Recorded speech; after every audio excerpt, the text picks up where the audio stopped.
नमस्कार, मैं हूं आपके साथ अर्जुन खजूरिया और आपका स्वागत है एसडीवी न्यूज पर। राहुल गांधी जो लगातार पिछले कुछ दिनों से विवादों का सामना कर रहे हैं, अब इसी बीच एक और बड़ा अपडेट उनको लेकर सामने आया है। जी हां, भारतीय जनता पार्टी जिस प्रकार से लगातार हमलावर है, इसी बीच ज्योतिरादित्य सिंधिया का राहुल गांधी पर बड़ा हमला।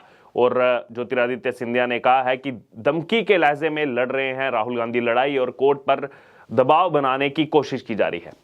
दरअसल एक वक्त में राहुल गांधी के सबसे करीबियों में से एक गिने जाने वाले और इस समय भारतीय जनता पार्टी के कद्दावर नेता ज्योतिरादित्य सिंधिया ने राहुल गांधी पर जमकर हमला बोला है। केंद्रीय मंत्री, क्योंकि अभी उनको जो है केंद्रीय उड्डयन मंत्री बनाया गया है, तो केंद्रीय मंत्री ज्योतिरादित्य सिंधिया ने कहा कि राहुल गांधी और कांग्रेस पार्टी ने अपनी व्यक्तिगत लड़ाई को लोकतंत्र की लड़ाई बना दिया है। वह राजनीतिक रूप से प्रासंगिक बने रहने के लिए हर संभव प्रयास कर रहे हैं, हर संभव कोशिश इस समय राहुल गांधी कर रहे हैं, ज्योतिरादित्य सिंधिया ने कहा। वहीं आगे अपनी बात को बढ़ाते हुए उन्होंने कहा कि इसकी जितनी भी आलोचना की जाए कम होगी। दरअसल एक प्रेस वार्ता को संबोधित कर रहे थे ज्योतिरादित्य सिंधिया। इसमें आगे वो कहते हैं कि देश में एक माहौल बनाया जा रहा है, शहर शहर में ट्रेनें रोकी गई, आमजन को परेशानी हुई, क्या ये गांधीवाद का सिद्धांत है? ये सवाल उठाया ज्योतिरादित्य सिंधिया ने और आगे कहा कि एक व्यक्ति विशेष के लिए ऐसा क्यों किया जा रहा है, ऐसा क्यों हो रहा है, और कांग्रेस द्वारा राहुल गांधी को एक विशेष सत्कार दिया जा रहा है। जमानत के लिए जब वह गए तो नेताओं की पूरी फौज लेकर के गए। ये अदालत के ऊपर दबाव का प्रयास नहीं है तो क्या है? तो ये कई सारे सवाल उठाए ज्योतिरादित्य सिंधिया ने। दरअसल ज्योतिरादित्य सिंधिया ने राहुल गांधी को कोर्ट की तरफ से दोषी ठहराए जाने पर भी प्रतिक्रिया दी, अपना रिएक्शन दिया। उन्होंने कहा यह पहली बार नहीं है कि जब किसी को संसदीय सदस्यता से अयोग्य घोषित कर दिया गया हो। जैसा हम सब पहले भी जानते हैं, कई सारे जो सांसद हैं उनकी जो है सदस्यता गई है। आगे वो कहते हैं कि लेकिन अयोग्यता को लेकर अभी जो भी हो हल्ला मचाया जा रहा है वो बेहद शर्मनाक है। वह लोकतंत्र के मंदिर संसद को कहीं ना कहीं बाधित कर रहे हैं। वहीं आगे अपनी बात को बढ़ाते हुए उन्होंने कहा कि कांग्रेस पार्टी के लिए कुछ लोग फर्स्ट क्लास सिटीजन हैं और बाकी जो लोग हैं, हम आप जो लोग हैं, वो थर्ड क्लास सिटीजन हैं। आगे वो कहते हैं कि जिस कांग्रेस पार्टी ने पिछड़े वर्ग को कलंकित और अपमानित करने का काम किया है, तो वो सैनिकों की पिटाई हुए जैसे जो वक्तव्य पेश करती है कांग्रेस पार्टी, तो ऐसी कांग्रेस पार्टी की कोई विचारधारा नहीं बची है। तो बड़ी बात कही गई ज्योतिरादित्य सिंधिया की तरफ से। आगे कहा कि इनकी केवल एक विचारधारा बची है और वो है देशद्रोही की विचारधारा और देश के विरुद्ध काम करने की विचारधारा। तो बड़ा आरोप यहां पर लगाया ज्योतिरादित्य सिंधिया ने, देशद्रोही का जो है आरोप लगाया, देशद्रोही की विचारधारा का आरोप लगाया है। वहीं ज्योतिरादित्य सिंधिया ने कहा कि साल 2013 में सुप्रीम कोर्ट का ऑर्डर आया जिसमें कहा गया है कि अगर किसी के खिलाफ दोष साबित हो तो तुरंत उसकी जो सदस्यता है उसे खत्म किया जाए। फिर मैं गांधी हूं, गांधी कभी माफी नहीं मांगते, ये राहुल गांधी ने कहा था। तो ये इस बात को भी यहां पर ज्योतिरादित्य सिंधिया ने दोहराया और कहा कि संसद के उपनेता ने संसद में कहा कि गांधी परिवार के लिए न्यायालय में अलग नियम होने चाहिए, यानी कि कुछ लोग फर्स्ट क्लास सिटीजन हैं और हम जो लोग हैं हम सब थर्ड क्लास सिटीजन हैं। ये बार बार बात दोहराई यहां पर ज्योतिरादित्य सिंधिया ने कि कैसे आकर के कुछ लोग, जैसे प्रमोद तिवारी ने कहा था कि गांधी परिवार के लिए अलग कानून होना चाहिए। ज्योतिरादित्य सिंधिया ने काफी दिनों की चुप्पी के बाद राहुल गांधी के मामले में यह बयान दिया है। कांग्रेस में रहते समय वो राहुल गांधी के करीबियों में गिने जाते रहे हैं।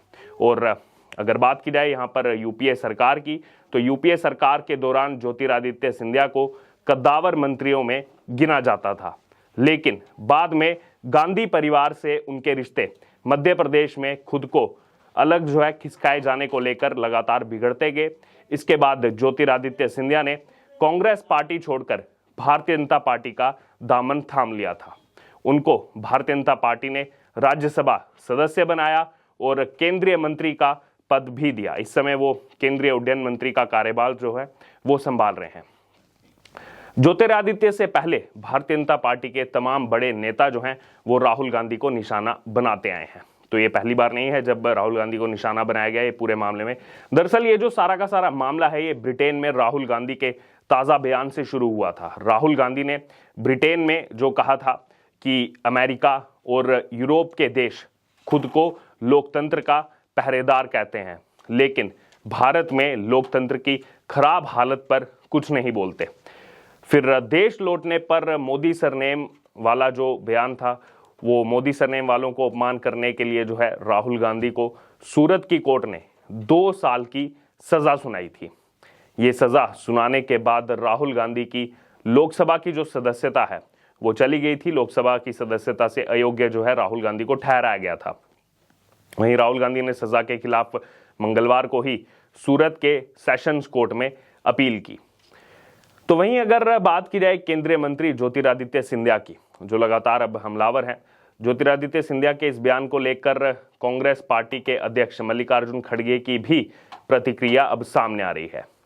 इस दौरान मल्लिकार्जुन खड़गे ने कहा कि कांग्रेस पार्टी कभी भी किसी के ऊपर दबाव नहीं डालती है।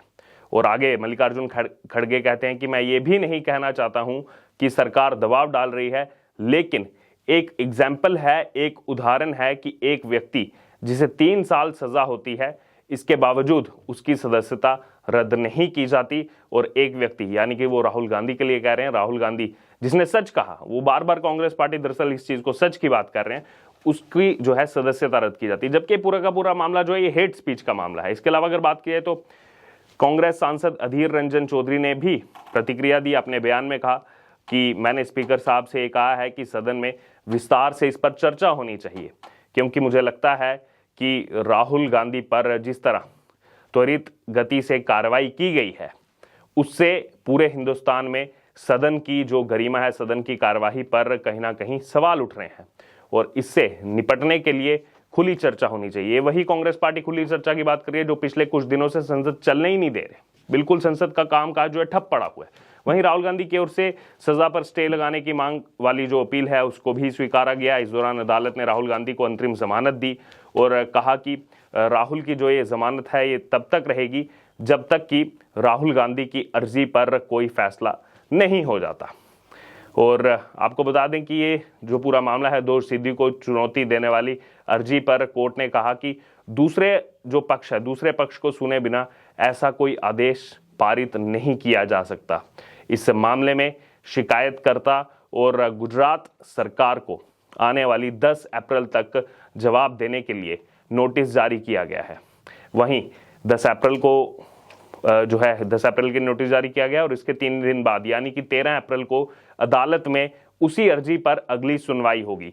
साथ ही अदालत ने राहुल गांधी को ये राहत भी दी है कि सुनवाई के दौरान राहुल गांधी का वहां मौजूद रहना बिल्कुल भी जरूरी नहीं है, यानी कि उनका वहां पर आना वो जो है जरूरी नहीं है, वो बिना भी जो है ये सुनवाई चल सकती है। बहरहाल अब यहाँ पर अगर बात की जाए तो ज्योतिरादित्य सिंधिया ने जो बड़ा हमला बोला है कांग्रेस पार्टी पर, देशद्रोही की विचारधारा बताया है, उसके अलावा जो कई यहाँ पर संगीन इल्जाम लगाए हैं और कहा जा रहा है ज्योतिरादित्य सिंधिया की तरफ से कि कैसे एक व्यक्तिगत लड़ाई को कांग्रेस पार्टी लोकतंत्र की दुहाई बता करके पूरे देश में जानबूझ करके जो है ये सब करने का प्रयास कर रही है, ये कहीं ना कहीं बिल्कुल भी सही नहीं है। इसको लेकर आपका जो भी कहना है, आपकी जो भी राय है, आप हमारे साथ कमेंट बॉक्स में शेयर कर सकते हो और इससे जुड़े तमाम अपडेट के लिए बने रहिए हमारे साथ। धन्यवाद।